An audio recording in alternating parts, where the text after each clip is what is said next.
Welcome to the Zen Studies Podcast. I'm Domio Burke. Thanks to new supporting members of the podcast, Myoki from Manidorf, Switzerland, Ryan from Leesburg, Virginia, and Karen from Roanoke, Virginia.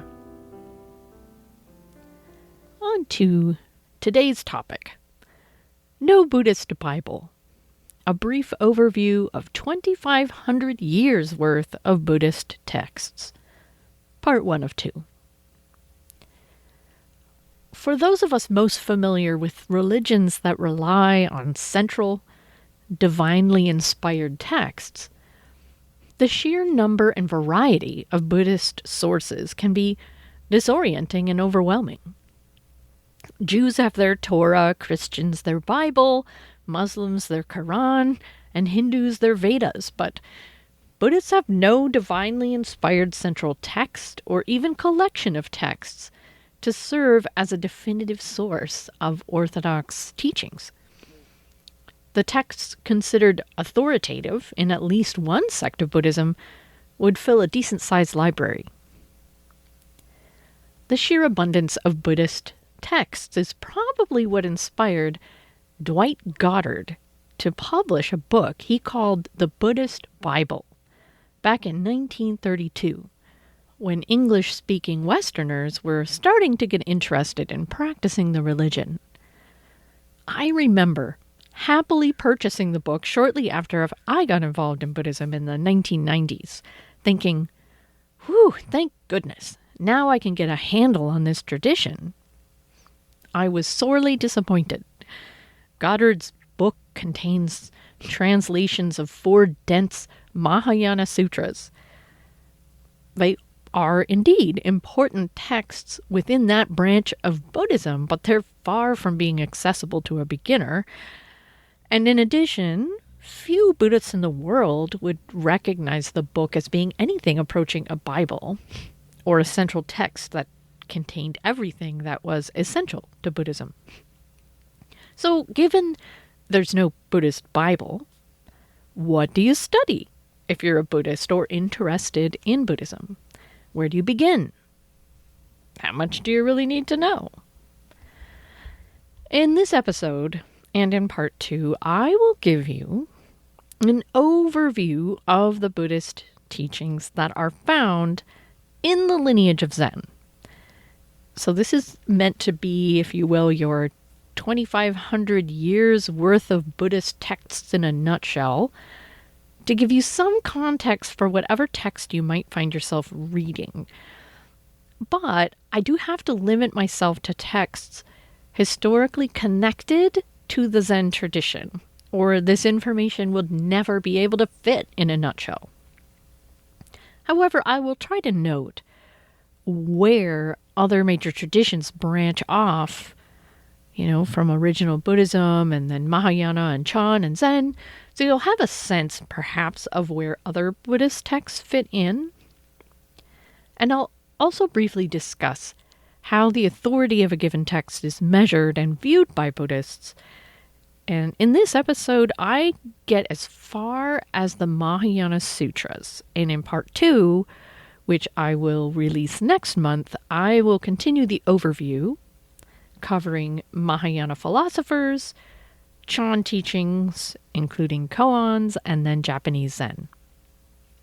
So note, in episodes 67 and 68, relating to Buddhist teachings, I talk about how to choose what to study and how to relate to the teachings you find, so refer to those episodes for the next steps in engaging a text.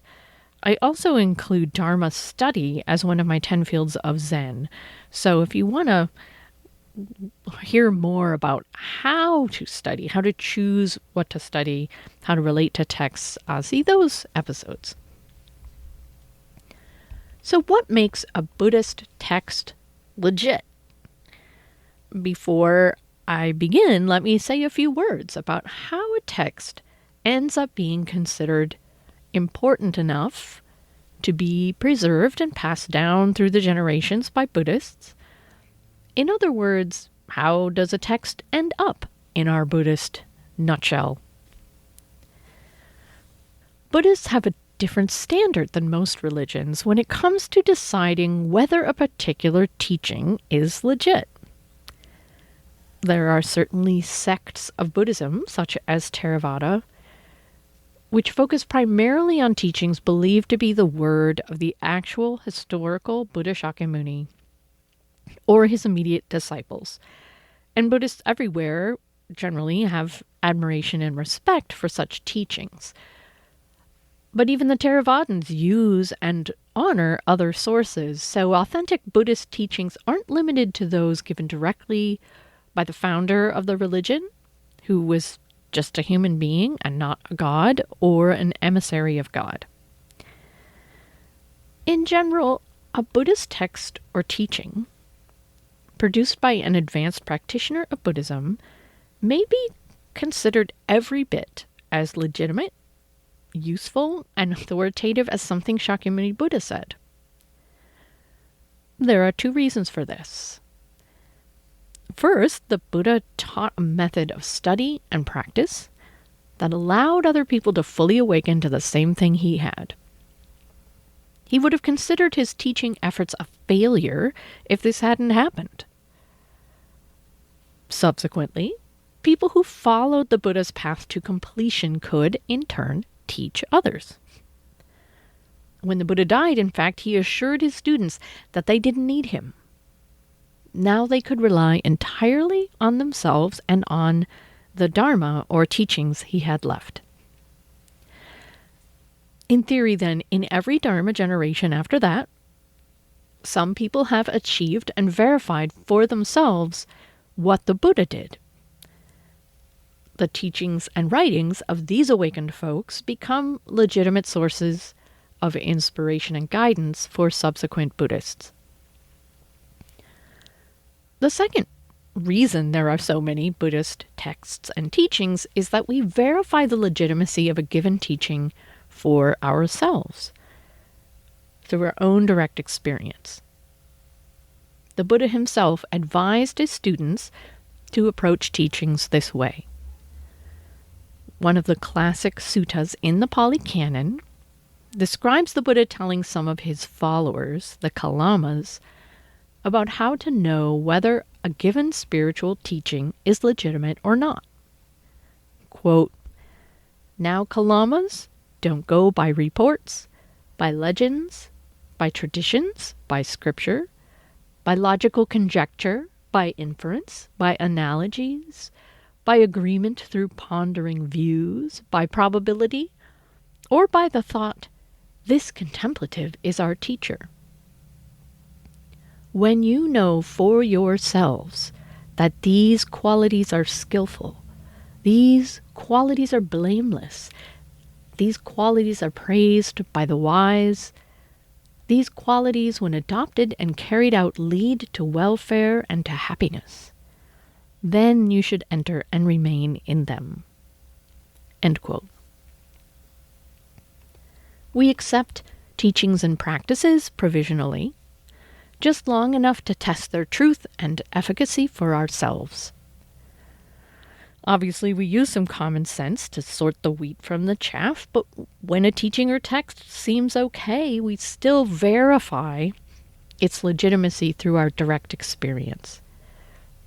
If the writings of a, say, 7th century Chan master guide me to a significant and liberative breakthrough in my practice, I am going to value her or his teachings as much as I value anything from the original Buddhist canon.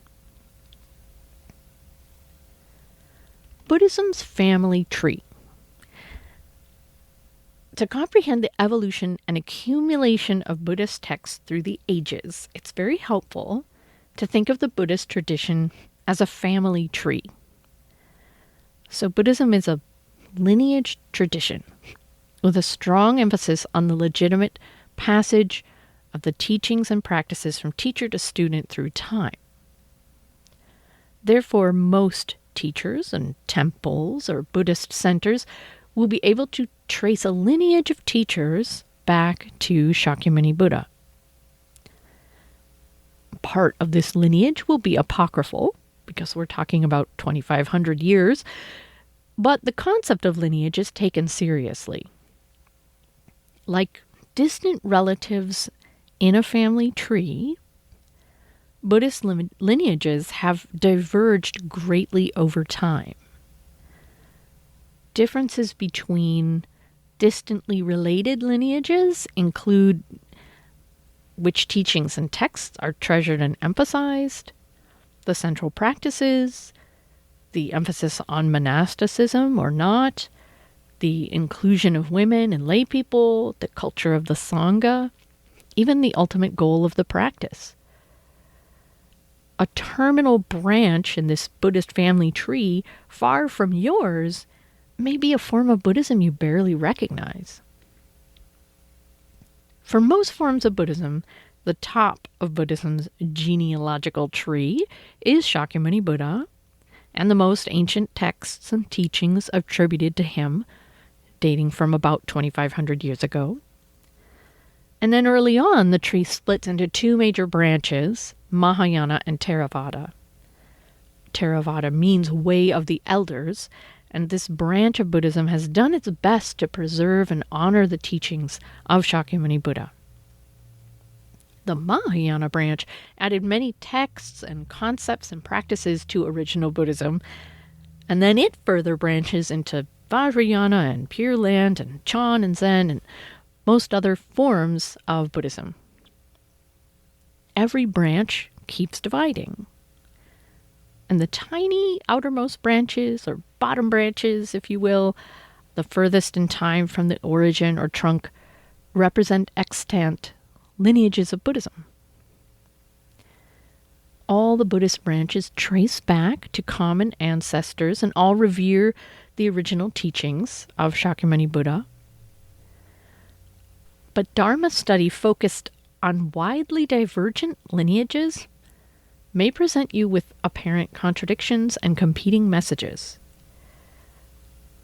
Each lineage, if they attempted to distill 2,500 years of texts in their lineage into a Buddhist Bible, containing everything that seems essential to their understanding of practice, they would come up with very different versions of this Bible.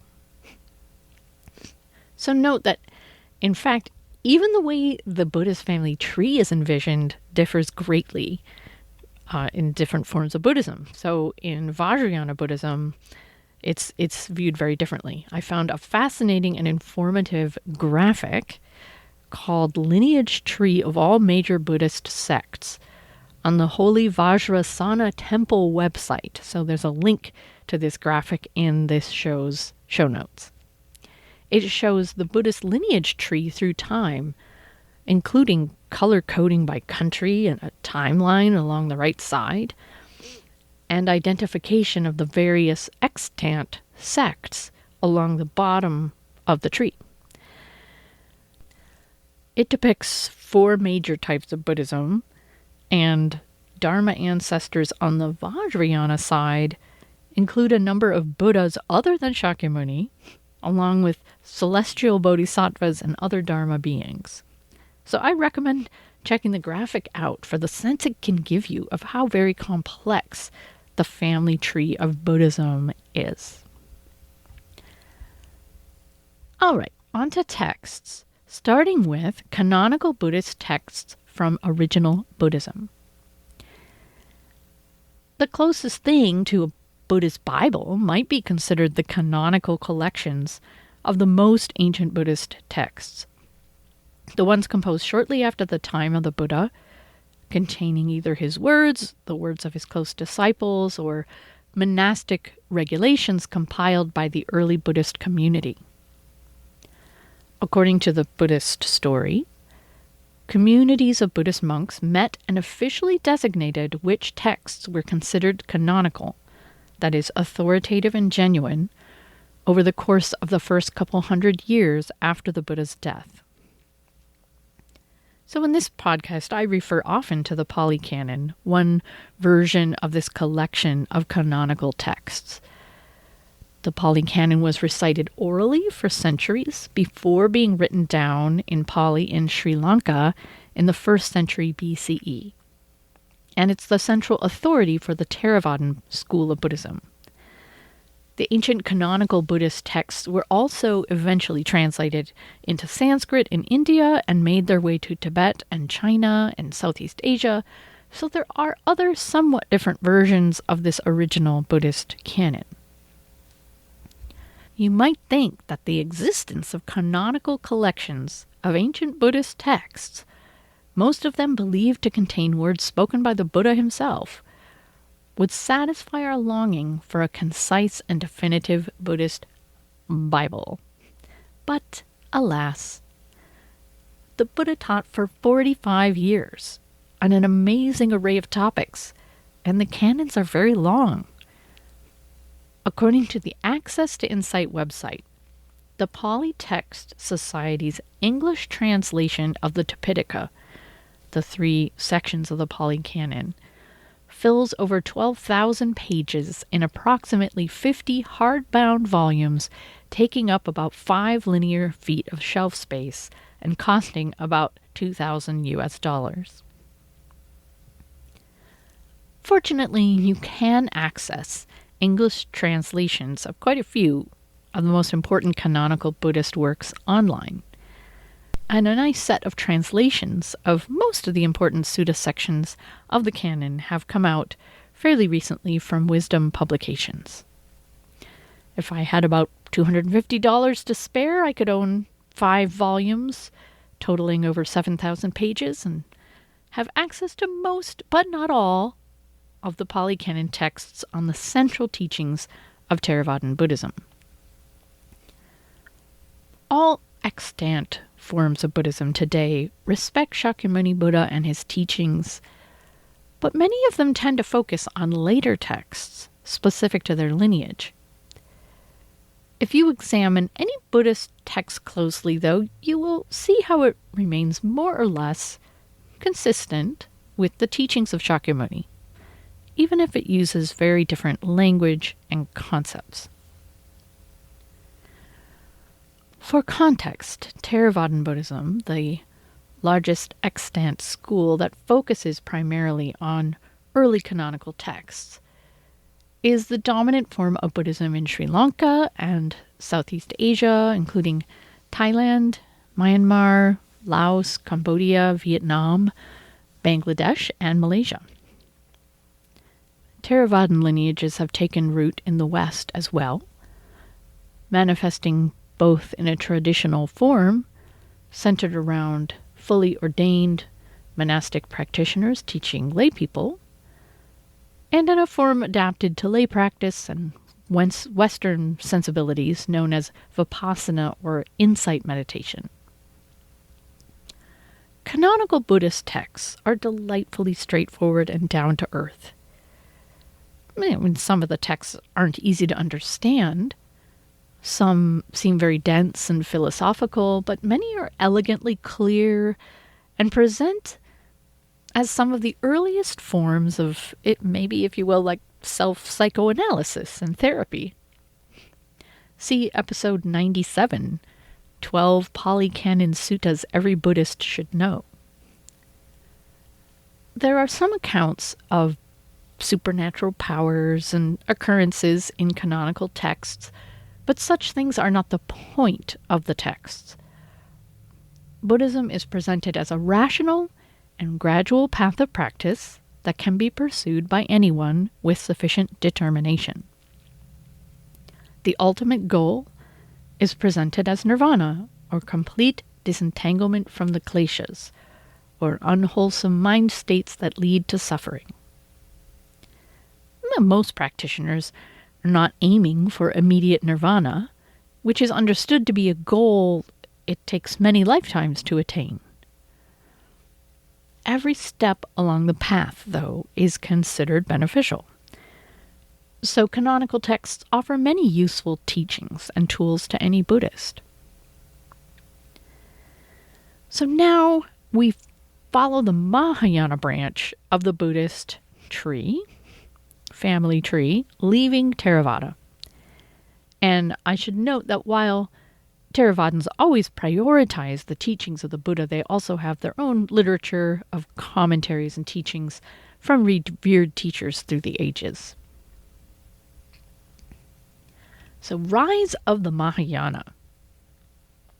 Around the beginning of the Common Era, or even before, a school of thought known as Mahayana began to develop within Buddhism. It questioned some of the basic premises of original Buddhism and began to encourage all practitioners to aspire to the path of the Bodhisattva, a being who postpones their own entry into nirvana to be reborn in the world of suffering and help liberate other beings. Mahayanists called their new approach the Great Maha vehicle, Yana, and then disparagingly contrasted it with the small Hina Yana path of personal salvation from suffering and retreat into the bliss of nirvana. The defensive sectarianism of early Mahayanists, who practiced right alongside those who held to the way of the elders, makes some sense when you realize they were starting to depart from the words of Shakyamuni Buddha himself as transmitted in sacred canonical texts. So they felt a strong compulsion to make their case as a legitimate, perhaps superior form of Buddhism. So many things characterized the Mahayana development. Mahayanists began to see Buddha as a kind of transcendent principle of awakened mind. They populated the Buddhist cosmology with Buddhas of the past and future and other dimensions. Shakyamuni became just one instance, albeit deeply revered, of an awakened being dedicated to teaching others. The practice of devotion to Buddhas became a legitimate way to bring yourself closer to Buddhahood. See episode 134, Lotus Sutra. What is devotion and how does it fulfill the Buddha way? There developed a sense of egalitarianism, in which lay people and women could be practitioners as advanced as any full-time monk, because the point was the person's understanding and manifestation of that understanding, not how many lifetimes they had spent purifying themselves of kleshas. And ultimately, all of this rested on a teaching of radical non-duality, in which people are seen as being Buddhas right now. They just haven't realized it yet. Practice then becomes a process of shedding the delusions that prevent us from seeing our true nature. So this is very incomplete and overgeneralized characterization of Mahayana. But what's important to note here is that along with this new type of Buddhism came new Buddhist texts, very unlike any that had come before. The Mahayanists tried to legitimize their texts by saying either that the texts had been hidden since the time of the Buddha around 500 years earlier, or that they had been delivered by the Buddha himself on occasions that transcended space and time and death. In other words, occasions that somehow escaped being recorded in the existing canon. So that brings us to Mahayana Sutras. New scriptures. These texts are often quite long and have no single or identified author. These include the Lotus Sutra, Sudharma Pundarika Sutra, the Perfection of Wisdom Sutras, or the Prajnaparamita Sutras, the Flower Ornament Sutra, or the Avatamsaka, the Lankavatara Sutra, the Mahaparinirvana Sutra, and the Vimalakirti Sutra.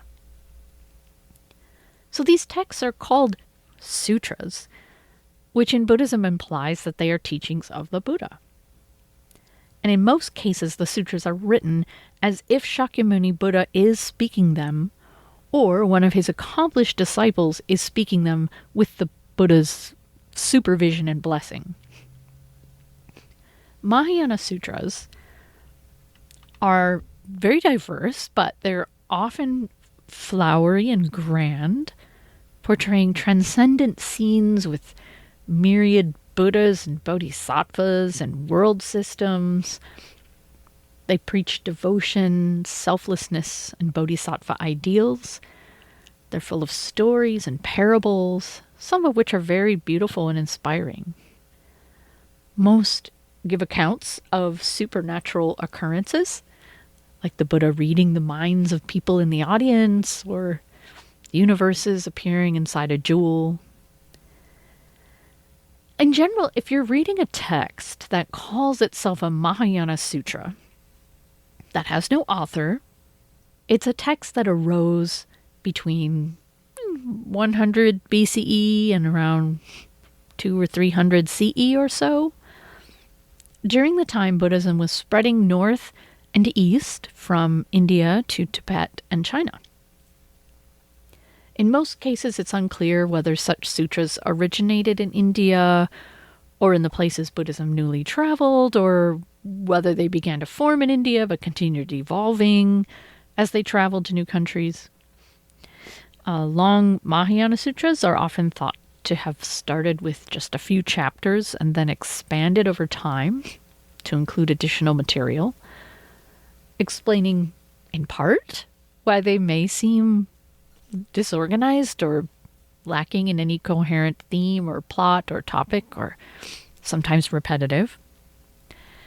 And some, like the Diamond Sutra and Heart Sutra, are thought to be longer sutras distilled back down to their essence. If all you've read is canonical stuff from original Buddhism, describing pretty down-to-earth question and answer exchanges between the Buddha and his followers, the Mahayana Sutras can seem pretty foreign. Sometimes a student will tell me that they're interested in studying the Dharma, so they're going to read the Lotus Sutra. And some of them, of course, get a lot out of it, but internally I think, good luck. I disliked the Lotus Sutra a great deal when I first read it because it was so different from the Zen texts I had encountered and from the canonical teachings of the Buddha. I didn't see how it related to my practice at all. And it seemed to me like the whole text was endlessly celebrating itself, the Lotus Sutra. But then you never actually got to the sutra itself. Over time, I have come to love the text, but only after studying it within the context of Sangha. So you may find Mahayana Sutras inspiring or befuddling, but chances are their potential relevance will only become clear if you experience them within the context of a particular lineage tradition. Lineages not only pass on texts, but also lineage-specific ways of relating to the texts and translating them into practice. Rarely do modern practitioners read a Mahayana Sutra as if it's literally true. Instead, we allow the poetic and fantastic imagery to wash over us and set the tone, leaving us receptive to the jewels of teachings found within the text. In terms of our Buddhist family tree, Zen shares these ancient Mahayana sutras in common with many other lineages of Buddhism. Nichiren Buddhism focuses almost exclusively on the Lotus Sutra, and that sutra is also central to the Tendai school. The Huayan school of Buddhism, in Japanese Keigon school, considers the Avatamsaka Sutra to be the ultimate teaching of the Buddha. In Chan and Zen, the emptiness teachings of the Prajnaparamita Sutras, including the Heart Sutra, are considered especially pivotal. But we find value in all the Mahayana Sutras. In terms of our branching Buddhist tree, lineages other than Zen generally value the oldest Mahayana sutras, but have added sutras of their own, including the Pure Land school. The limbs on the Mahayana side of the Buddhist tree evolved into an incredible diversity of texts and philosophies, practices, imageries, cosmologies. The differences between many extant forms of Buddhism are greater than you can find between different types of Christianity. In fact, in terms of time and textual evolution, we've reached the other major branching in terms of Buddhism here, where Vajrayana, or the diamond vehicle, splits off from the rest of Mahayana. Vajrayana lineages, which arose in India and spread to Tibet, the Himalayas, Mongolia, China, and eventually Japan and Korea, respected the earliest Mahayana sutras, but they added countless texts and teachings and esoteric practices. And these additions and innovations, often called tantric methods, eventually eclipsed the early Mahayana sutras in terms of their relevance to most Vajrayana practitioners. And, that may be an overgeneralization, but probably usually true. So, in the interest of trying to keep this into a nutshell, I will leave it there and continue in part 2 next month. And the other episode that I release this month will be on a different topic. I hope you'll tune in. Thanks for listening.